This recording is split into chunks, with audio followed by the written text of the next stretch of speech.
गांव में दिन की गर्मी ढल चुकी थी और शाम की ठंडी हवा मिट्टी की सौंधी खुशबू लेकर आ रही थी। ये शाम बाकी शामों से अलग थी। हवा में एक अजीब सी बेचैनी थी। आसमान में काले काले बादल छाए हुए थे जो एक दूसरे से टकराकर गरज रहे थे।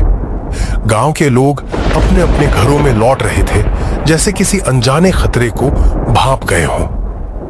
मीना अपने छोटे से घर के आंगन में बैठी आसमान को देख रही थी।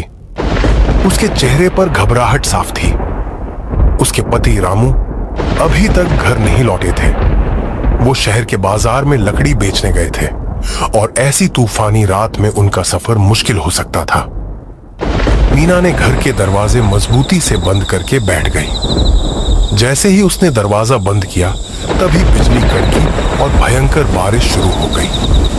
हवा इतनी तेज थी कि लगता था घर की छत उड़ जाएगी। खिड़कियों पर बारिश की बूंदें ऐसे पड़ रही थी जैसे कोई बाहर से पत्थर मार रहा हो। रानी छोटी थी और उसे बारिश की आवाज से डर लग रहा था। माँ, बापू कब आएंगे? जल्दी आएंगे मेरी रानी। लेकिन मीना के दिल में एक अजीब सा डर बैठ गया था। उसे याद आया कि गांव के बूढ़े लोग कहते थे कि ऐसी तूफानी रातों में जंगल के रास्ते पर एक भटकती हुई आत्मा निकलती है। वह आत्मा उन लोगों को ढूंढती है जो अंधेरे में अकेले होते हैं। वह उनकी आवाज की नकल करती है और उन्हें अपनी तरफ बुलाती है। रात गहरी होती जा रही थी। बारिश का शोर अब कानों को भेद रहा था। तभी दरवाजे पर किसी के खटखटाने की आवाज आई। कौन है? मीना, मैं हूँ रामू। मीना का दिल धक से रह गया। वो सोची कि कोई भूत है, लेकिन ये तो रामू था। मैं दरवाजा खोलती हूं, ये कहने के बाद वो दरवाजे की तरफ बढ़ी।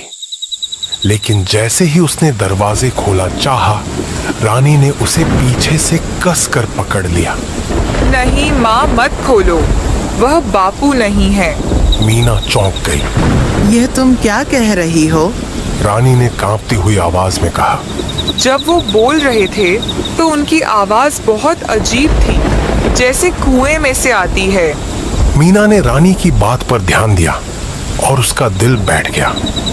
उसे याद आया कि गांव के लोग कहते थे कि उस भटकती आत्मा की आवाज में एक अजीब सी गूंज होती है जो किसी भी इंसान की आवाज की नकल करने के बावजूद नहीं छिपती। मीना दरवाजे से हटकर घर के एक कोने में अपनी बेटी के साथ दुबक कर बैठ गई। बाहर से आवाज फिर आई। मीना, क्या हुआ? दरवाजा खोलो, बहुत ठंड लग रही है। इस बार आवाज में थोड़ी तेजी थी। मीना ने चुप रहना ही बेहतर समझा। वो जानती थी कि अगर उसने दरवाजा खोला तो वे दोनों कभी जिंदा नहीं बच पाएंगे। बाहर से अब कोई आवाज नहीं आ रही थी। सन्नाटा छा गया था, सिवाय बारिश के शोर के। मीना ने सोचा कि शायद वो आत्मा चली गई है। उसने रानी को देखा जो अब सो गई थी। उसने भी आंखें बंद कर ली और भगवान से प्रार्थना करने लगी। सुबह जब उसकी आंख खुली तो बारिश थम चुकी थी। सूरज की पहली किरणें घर के अंदर आ रही थीं। मीना ने दरवाजा खोला और बाहर देखा। आंगन में कोई नहीं था। दूर से गांव के लोगों की आवाजें आ रही थीं। वह अपनी बेटी को जगाकर बाहर निकली। गांव के चौराहे पर लोग एक जगह जमा थे। मीना ने देखा कि रामू वहां खड़ा था। उसके कपड़े गीले थे और चेहरे पर एक अजीब सा भाव था। वह गांव के मुखिया को कुछ बता रहा था। रामू ने मीना को देखा और उसकी तरफ भागा। मीना, तुम ठीक हो? तुम रात में कहाँ थे? रामू ने बताया कि वो शहर से लौट रहा था। तभी तूफान शुरू हो गया। जंगल के पास उसकी बैलगाड़ी का पहिया टूट गया। वो उसे ठीक करने की कोशिश कर रहा था कि तभी उसने दूर से किसी की आवाज ही सुनी जो उसे बुला रही थी। वो आवाज अब बिल्कुल तुम्हारी तरह थी। वो मुझे जंगल के अंदर बुला रही थी। मुझे लगा तुम खतरे में हो, इसलिए मैं उस तरफ जाने लगा। लेकिन तभी गांव के एक बूढ़े आदमी की बात याद आई। जो कहते थे कि ऐसी आवाजों के पीछे कभी नहीं जाना चाहिए। रामू ने आगे बताया कि उसने हिम्मत करके उस आवाज को अनदेखा किया और रात भर एक पेड़ के नीचे इंतजार किया। सुबह जब बारिश थमी तो वो किसी तरह पैदल गांव पहुंचा। ये सुनकर मीना और रानी ने एक दूसरे को देखा। मीना को रानी पर गर्व हुआ, जिसने अपनी सूझबूझ से उन दोनों की जान बचाई थी। उसने मन ही मन सोचा कि रामू अगर उस आवाज के पीछे चले गए होते तो क्या होता।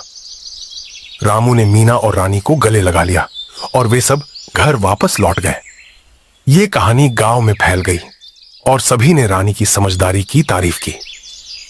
गांव के लोग उस रात के बारे में बात करते थे जब एक छोटी सी बच्ची की वजह से एक परिवार की जान बची। मीना और रामू भी इस घटना को कभी नहीं भूले। लेकिन यह कहानी यहीं खत्म नहीं होती। एक हफ्ते बाद जब गांव में सब कुछ सामान्य हो गया था, मीना और रामू अपनी बेटी के साथ गांव के पास के नदी के किनारे बैठे थे। अचानक रानी ने एक सवाल पूछा। माँ, वो आत्मा सिर्फ रात को आती है क्या? हाँ बेटी, सिर्फ रात को। तभी रानी ने एक अजीब सी मुस्कान दी और कहा, और सिर्फ बारिश में? मीना ने रानी की तरफ देखा। उसकी आंखें चमक रही थी, लेकिन उनमें बचपन की मासूमियत नहीं थी। रानी के चेहरे पर एक ऐसी मुस्कान थी जो उसे डरा रही थी। तुम यह सब क्यों पूछ रही हो? रानी हंसने लगी।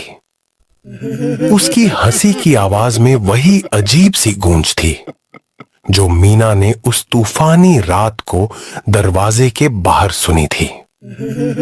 वो वही गूंज थी जो रामू को जंगल में सुनाई दी थी। रानी खड़ी हो गई और धीरे धीरे नदी की तरफ चलने लगी। ये कहानी यहीं खत्म नहीं होती और न ही यह रात। मैं हमेशा यहीं रहती हूँ। तुम सब बस मेरे मेहमान हो। यह सुनकर मीना और रामू डर से कांप उठे। वे समझ गए कि जिस आत्मा से वे बचे थे वो उनके घर में उनकी बेटी के शरीर में पहले ही आ चुकी थी। बारिश की वो रात अब बस एक कहानी नहीं थी, ये उनके साथ हमेशा रहने वाली एक हकीकत थी। और वो हंसी जो अब भी सुनाई दे रही थी बस एक शुरुआत थी।